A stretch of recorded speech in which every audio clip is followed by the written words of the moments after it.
Praise the lord. ప్రభు అయిన యేసుక్రీస్తు నామమున విజన్ క్యూటీ ఫెలోషిప్ వారి అనుదిన బైబిల్ కార్యక్రమమునకు ప్రేమతో మిమ్మల్ని ఆహ్వానిస్తూ ఉన్నాను.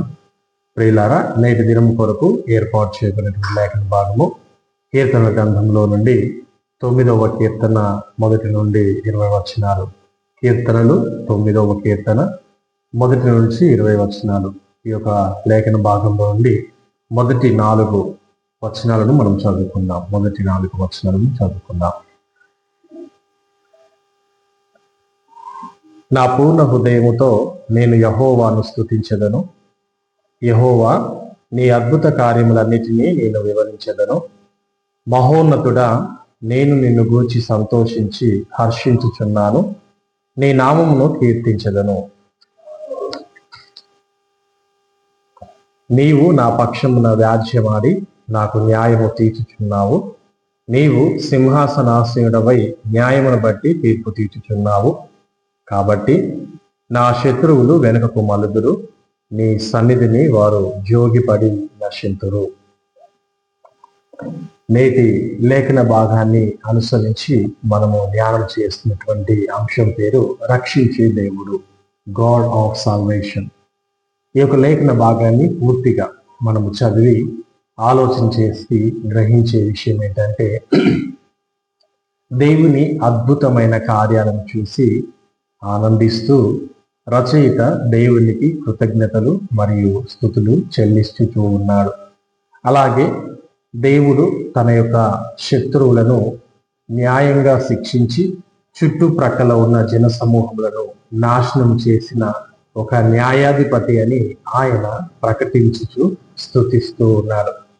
లోకాన్ని నీతితో పరిపాలిస్తూ బాధల్లో ఉన్న వారికి ఆశ్రయముగా ఉన్న దేవుని కార్యాలను లోకమంతా స్తుతించాలని, లోకులందరూ కూడా ఆరాధించాలని మరియు ప్రకటించాలని కూడా ఆయన కోరుకుంటూ ఉన్నాడు. తన ప్రాణం ప్రమాదంలో ఉన్నప్పుడు కూడా ఆయన దేవుని కృపను వేడుకున్నాడు.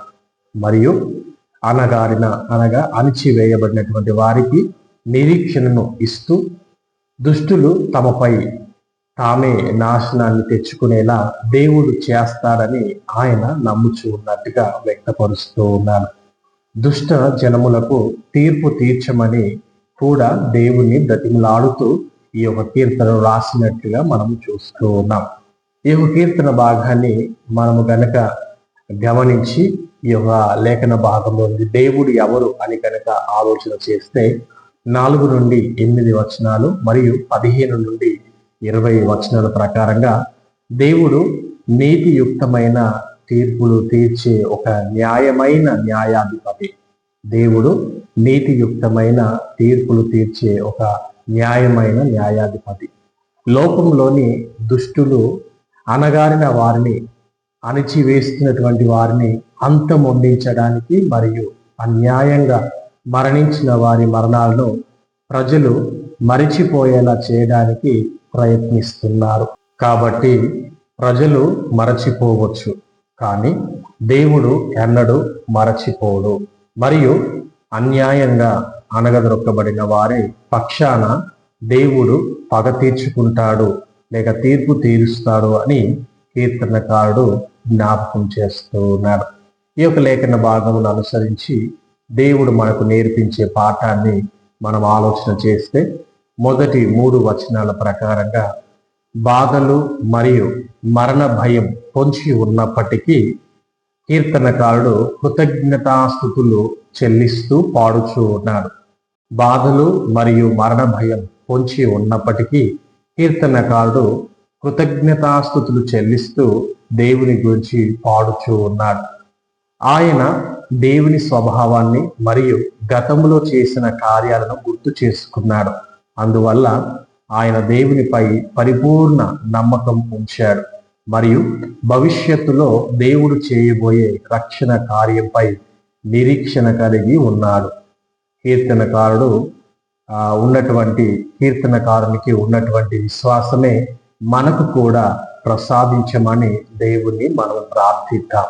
ఎందుకంటే బాధలు, కష్టాలు, ఇరుకులు వచ్చినప్పుడు కృంగిపోతాం కనుక అలాగా కాకుండా దేవుడు చేసినటువంటి గత ఆ మేలులను తలంచుకుంటూ ప్రభువు మీద పూర్ణంగా ఆధారపడి ప్రభువునే మనం వేడుకునేలా, మనకు అలాంటి విశ్వాసం పొందుకునేలా మనం ప్రార్థన చేసుకుందాం.